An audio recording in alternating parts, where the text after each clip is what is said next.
నమస్తే, welcome to our channel. నేను ఆదిత్య.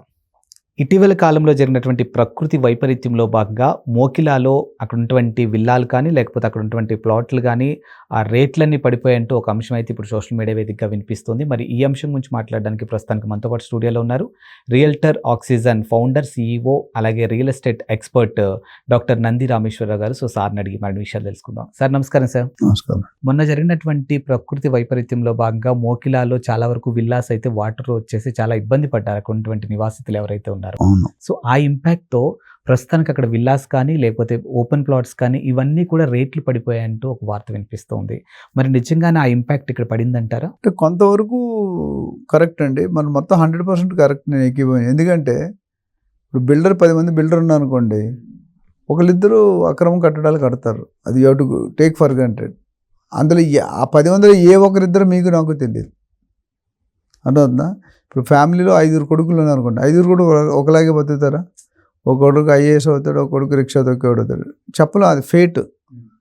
రెండు పాసిబుల్ ఉన్నాయి. లేదా అందరూ టాప్గా వెళ్ళి అందరూ లోగా ఉండరు. ఒక్కొక్క ఆ పర్టికులర్ పర్సన్ పెరిగిన వాతావరణం. ఇక్కడ బిల్డర్స్లో కూడా ఏంటంటే నేను ఎవరిని ఫస్ట్ బయర్స్నే బ్లేమ్ చేసుకోవాలి మనం. ఎందుకంటే బిల్డర్ అనేవాడు బిజినెస్లో ఉన్నాడు. ఆయన అప్పుడు కట్టామా, లాభం తీసుకున్నామా, అమ్మామా, వెళ్ళిపోయామా. బిల్డర్ అనేవాడు అక్కడ లైఫ్ టైం ఉండడు కదా. కొనుక్కునే వాళ్ళు జాగ్రత్త తీసుకుని, ఇందాక మనం ఒక ఎపిసోడ్లో మాట్లాడాం, కొనుక్కునే ముందు ఇప్పుడు స్లో ఎందుకైతే భయపడుతున్నారు చాలామంది. అడ్వాన్స్ ఇచ్చి వెనక్కి ఇచ్చామంటున్నారు. ఎందుకంటే ఇప్పుడు ఫ్యూచర్లో ఏమేమి వస్తాయో పెద్ద పెద్ద పేరు బడా బిల్డర్స్ పేర్లు వినిపిస్తున్నాయి, రాజకీయ నాయకుల పేర్లు వినిపిస్తున్నాయి. కొన్ని 2000 చెరువులు ఉన్నది అని 750 చెరువులకు వచ్చాయంట మనకి గత 40-50 సంవత్సరాల్లో. ఇలా ఊరుకుంటూ ఈ అక్రమణ కట్టాలు ఆపలేదు అనుకోండి, కొన్ని రోజులు అయిన తర్వాత చెరువులే ఉండవు మనకి. మన పిల్లలు మన మనవాళ్ళు వచ్చేసరికి వాటర్ స్కేర్సిటీ అయిపోతుంది. చెప్పుకునే పరిస్థితులు ఉంటాయి, గతంలో చెరువులు ఉన్నాయి, గతంలో ఏ జమానా మే థా అని అంతే. సో ఇదేంటంటే రేవంత్ రెడ్డి గారు ఏదైతే స్టెప్ తీసుకున్నారో హైడ్రా అనేది నా ప్రకారం ఇట్స్ గుడ్, అప్రిషియబుల్. కాకపోతే ఇది ఎంత దూరం వరకు ఇది అమలుపరుస్తారు అనేది బిగ్ క్వశ్చన్ మార్క్. ఎందుకంటే రాను ఆటంకాలు చాలా ఉంటాయి. వాళ్ళు ఓన్ పార్టీ వాళ్ళు ఉండొచ్చు, అపోజిషన్ పార్టీ వాళ్ళు, పెద్దవాళ్ళు ఉండొచ్చు, సెంట్రల్ గవర్నమెంట్ ఉండొచ్చు, స్టేట్ గవర్నమెంట్ ఉండొచ్చు, లోకల్ బడాబాబులు ఉండొచ్చు. సో ఈ మోకిలా అనేది అంటే అన్ఫార్చునేట్ సీన్. అంత విల్లాలు 2 కోట్లు 3 కోట్లు ఎంత పెట్టి కొనుక్కున్నారో, 6-7 crores పెట్టి కొనుక్కున్నారంట. ముందు చెక్ చేసుకోవాలి కదా, అది ఏ ఏరియాలో ఉంది, FTLలో ఉందా, బఫర్ జోన్లో ఉందా, 111 జీవోలో ఉందా, కన్జర్వేషన్ జోన్లో ఉందా, బయో కన్జర్వేషన్ జోన్లో ఉందా చూసుకోవాలి.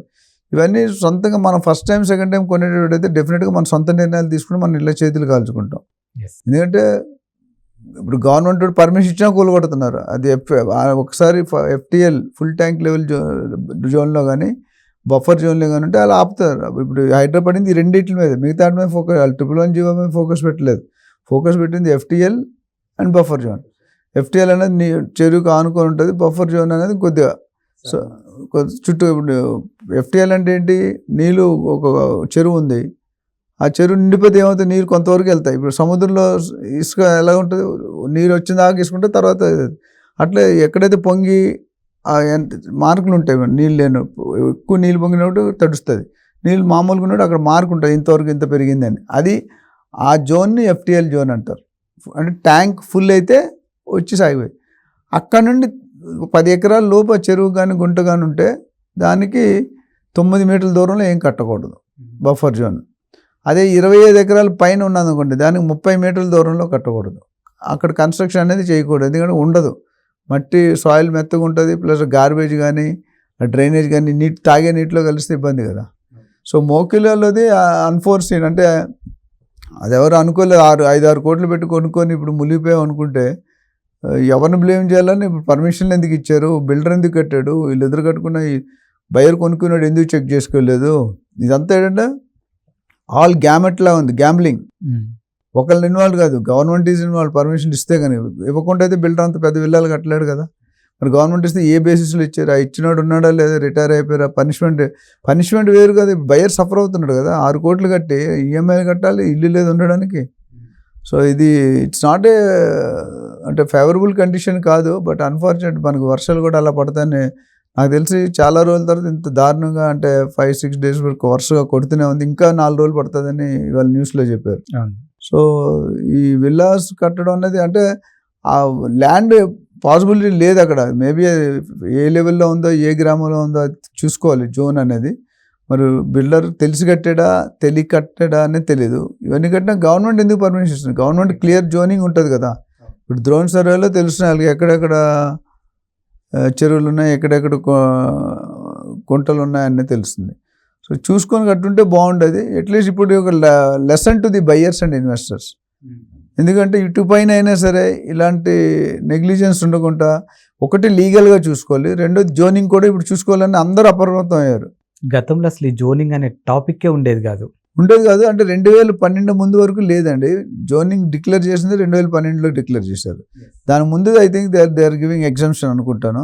2012 తర్వాత ఇప్పుడు గవర్నమెంట్ డిక్లేర్ చేసింది FTL అని, 111 అని. ఆ డిక్లేర్ చేసినప్పుడు వాళ్ళు పర్మిషన్ తీసుకొనే కొనుక్కోవాలి. మరి పర్మిషన్ తీసుకున్నారా లేదా తెలియదు. మన ఎవరు ఒక బ్యాంకే ఒక ప్రాపర్టీకి 4-5 బ్యాంకులు లోన్ ఇస్తున్నారు. నేనేదో పేపర్లో చూసాను. ఒక బ్యాంకుకి ఒక ప్రాపర్టీకి ఒక బ్యాంక్ ఇవ్వాలి. ఒక ప్రాపర్టీకి 5 బ్యాంకులు 4 బ్యాంకులు లోన్ ఇస్తున్నాయి. ఎలా ఇస్తున్నాయంటే ఇవ్వకూడదు. ఒక్క ప్రాపర్టీకి ఎలా ఇస్తారు? ఒకటే మనిషికి 10 ఇన్సూరెన్స్ ఉండకూడదు కదా. ఏదో ఒకటో రెండో ఉండాలి. ఒకళ్ళు కట్టకపోతే వీళ్ళందరూ పంచుకుంటారా దాన్ని? మరి అది అంతే పంచుకోరు కదా. కానీ ఇప్పుడు జూనియర్ ఎన్టీఆర్ కేసు కూడా ఆయన జూబ్లీస్ ఒకసారి ఇల్లుకి అయింది, అదే ప్రాబ్లం అయింది. 5 బ్యాంకులు లోన్ ఇచ్చే ఏది ఇప్పుడు ఆ ఇంటికి. ఇప్పుడు అది కేసు అవుతుంది కదా. అది దాని మీద కూడా కొంతమంది మాట్లాడాము. సో మోకిలాలో అనేది కాదు, ఇటు పైన ఏ బయ్యర్ అయినా ఇన్వెస్ట్ అయినా 2 థింగ్స్ చేయాలి. ఒకటి లీగల్ డాక్యుమెంట్స్ పూర్తిగా చెక్ చేసుకోవాలి. రెండోది go through professional real estate agent. మార్కెట్లో చాలామంది ఉన్నారు, దే విల్ హెల్ప్ యూ. వాడికి కమిషన్ ఇవ్వాలి కదా బ్రోకర్. కానీ మీరు 1-2% కోసం కక్కుర్తి పడితే 98% పోతుంది. అదే కదా. ఇప్పుడు ఎవరి ఫీల్డ్లో, ఇప్పుడు మీ మీడియా ఫీల్డ్ మీరు టాప్ ఉంటారు, మా ఫీల్డ్లో మేము డాక్టర్ ఫీల్డ్ డాక్టర్ ఉంటాడు, యాక్టర్ ఫీల్డ్లో యాక్టర్ ఉంటాడు. మీరు వెళ్ళి యాక్టర్ పని చేస్తే ఫెయిల్ అవుతారు. అంతేగా, ఫేస్ ఎక్స్ప్రెషన్ ఉండాలి కదా. ట్రైనింగ్ స్కూల్ తీసుకొని వస్తున్నారు పెద్ద పెద్దలందరూ. సో ఇక్కడ బిల్డర్స్ కూడా ఇది ఒక మంచి లెర్నింగ్ లెసన్. ఎందుకంటే కట్టి ఉండాలనుకున్నప్పుడు ఉండలేరు కదా, ఏదో ఒక విధంగా ఇబ్బంది పడతాం. సో బిల్డర్ సైడ్ నుండి కూడా చెక్ చేసుకోవాలి క్లారిటీగా. ఏంటంటే ఇది ఏ జోన్లో ఉంది, ఏ లెవెల్లో ఉంది, అసలు is it possible are not possible అనేది చూసుకొని దాన్ని బట్టి కట్టుకుంటే ఇప్పుడు బయ్యర్ కూడా కొనుక్కున్నాడు ఇబ్బంది పడతాడు కదా. లైఫ్ టైంలో ఒక్కసారి కొనుక్కుంటారు. 6 కోట్లు 7 కోట్లు మీరు నేను ఎన్నిసార్లు ఒక్కసారి కొనడం చాలా.